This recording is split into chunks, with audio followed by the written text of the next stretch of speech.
नमस्कारं करोमि वीरभद्र हनुमान की जय। श्री महाराज की वंदे जगत्कारणं वंदे पन्नगभूषणं मृगधरं वंदे पशूनां पते। करोमि परशंभो महादेवा दीपज्योति सदाशिव शिवं करोति कल्याणम् आरोग्य सुख संपदः पाप बुद्धि विनाशकम् दीपं ज्योति नमस्तुते। दीपदेवताय महावयामि स्थापयामि पूजयामि।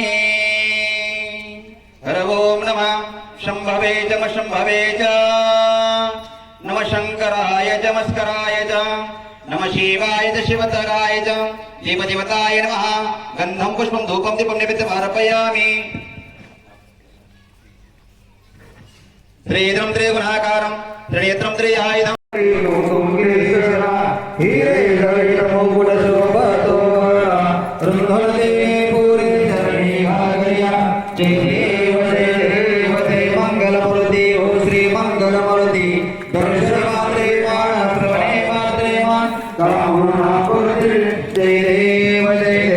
आणि सगळ्यांचे सत्कार झालेले आहे। आपण वेळ दिला, वेळेतला वेळ काढून या ठिकाणी उपस्थित राहिला त्याबद्दल मंडळी। तर अशा पद्धतीने सकाळपासून सुंदर असा चालू झालेला आपला सप्ताह आणि आजची दुपारची पंगत या ठिकाणी आपल्या हरिभक्त पारायण सिंधुताई पांचाळ महाराज यांच्या घरी आहे। पाहू शकता या ठिकाणी आपले सबस्क्राईबर आहेत सर्वजण। मी सुमित आणि सर्व आमचा मित्रपरिवार या ठिकाणी जेवण करण्यासाठी आला दुपारच्या पंक्ती 8 नंबर क्लस्टरमध्ये। तुम्ही पाहू शकता या ठिकाणी सकाळ आमची टीम जेवतीने वाढत आहे, जेवण बी करत आहोत आम्ही। चला तर अशा पद्धतीने बघा 10वीचे विद्यार्थी सर्वजण सुमित आहे सर्व। सुमित पारायणला बसताय, सुमित बसताय की पारायणला बसताय की संस्कार बसताय। आज कारागीरची आपल्या पंगत होती आज यांची नाश्त्याची। अक्षय पारायणला बसले सर्व पारायण करते। अशा पद्धतीने डिवळे साहेब बसताय वाशिल साहेब। चला वाढू लागा रे, वाढू लागा बरं। चला मित्रांनो आता जेवण करायचे आपल्याला। चला जेवण करून मंदिरात जायचे।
एकत्रित येऊन मंदिराचं काम पूर्ण केलं.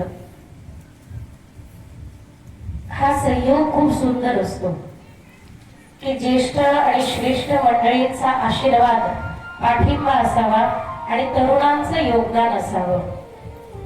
हे दोघेही एकत्र आल्यानंतर म्हणजे म्हाताऱ्या माणसाचा सल्ला आणि तरुण मुलांचा जोश हे एकत्र आल्यानंतर गावासाठी चांगलं कार्य उभं होऊ शकतं, गावाच्या हिताचं कार्य उभं होऊ शकतं. श्री नीलकंठेश्वर महादेव या ठिकाणी विराजमान झाले. दूर दूरून शनिदेवाचं दर्शन करायला लोक या ठिकाणी येतात. पवनसुत हनुमान ज्यांच्या परमछत्राखाली बसून आपण ही शिव महापुराण कथा पाहणार आहोत.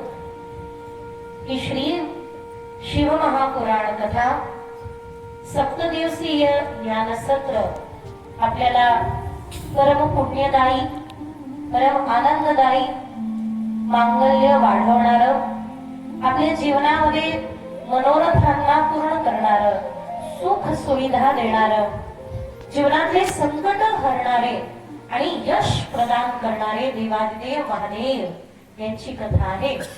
अगदी मनोभावे श्रवण तसंच राहायचं अशी अवस्था याची झाली.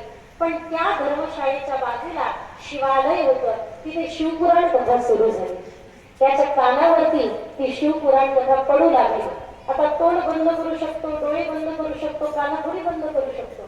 त्याच्या कानावरती कथा पडत राहिली. त्यांनी मन लावून ऐकली नाही, बसून ऐकली नाही. कानावरती फक्त कथा येत राहिली, येत राहिली, येत राहिली. त्याने कथा ऐकत गेला, ऐकत गेला. झालं काय माहितीये, तो ज्या वेळेला मेला त्यावेळेला त्याला न्यायला यमदूत पण आले, शिवदूत पण आले.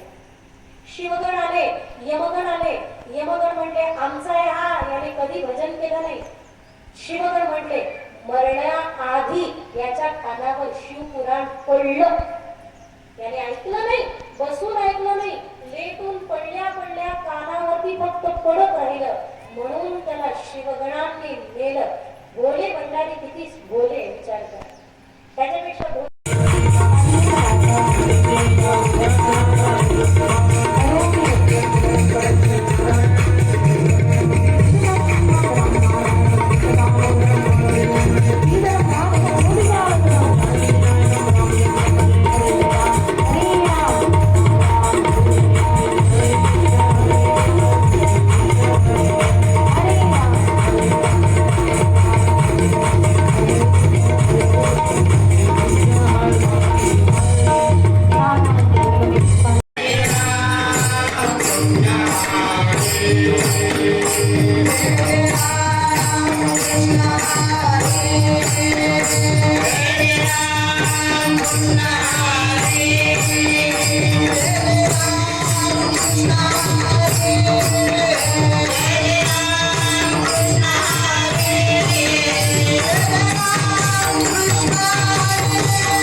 सुनो साहिबा सुनो दिगंबर, बात मेरी साहिबा सुनो बात मेरी. विचार करे बंदे को बंदा करता साकरी.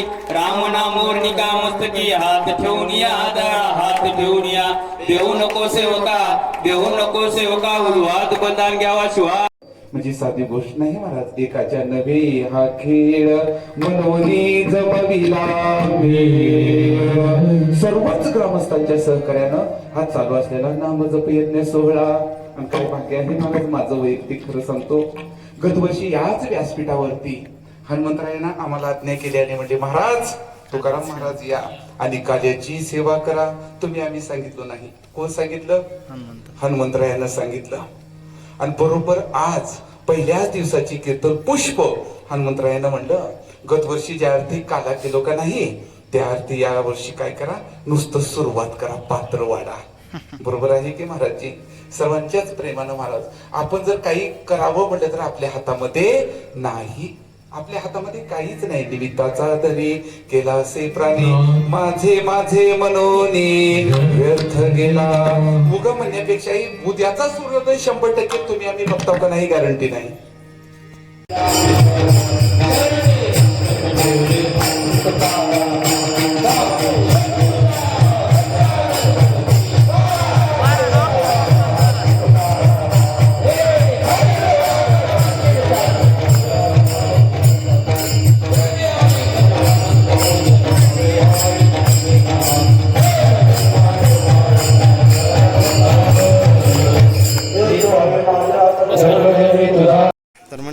आजचा खूप असा छान दिवस आपल्या या ठिकाणी गेलेला आहे, कारण आत्ताच नुकतीच या ठिकाणी सुंदर अशी सेवा आपण तर सर्वांनी ऐकलेलीच आहे आणि आम्ही सर्व मित्रपरिवाराने ऐकलेली हरिभक्त पारायण तुकाराम महाराज येळवडकर यांची सुंदर अशी कीर्तन सेवा गेल्या वर्षी काल्याची होती, यावर्षी प्रथम दिनी या ठिकाणी आहे आणि अतिशय छान आवाज आणि सुंदर वाणी याच्यामधून सर्व थांबा गुळखतवादी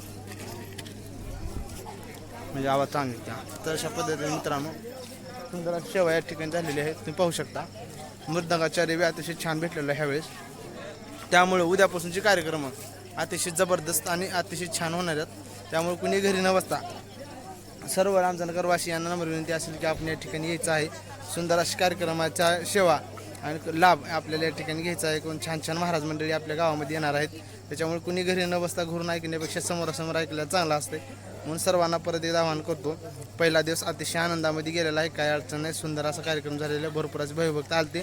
अजून यावं, अजून आम्हाला मॅट आत राहायला भेटावं, हे भरून पार बाहेरपर्यंत जावं असं आमची नम्र विनंती आहे. सुंदर अशी सेवा या ठिकाणी झालेली तुम्ही पाहत असतात.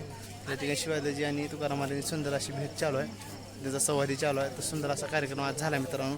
कसा वाटला आपला आजचा सुंदर असं नियोजन, सुंदर असा दिवस सत्याचा नक्कीच सांगा मित्रांनो. चला आजचा ब्लॉग इथे या ठिकाणी थांबवू, त्याचा नवीन बनवू. चला रामकृष्ण हरी.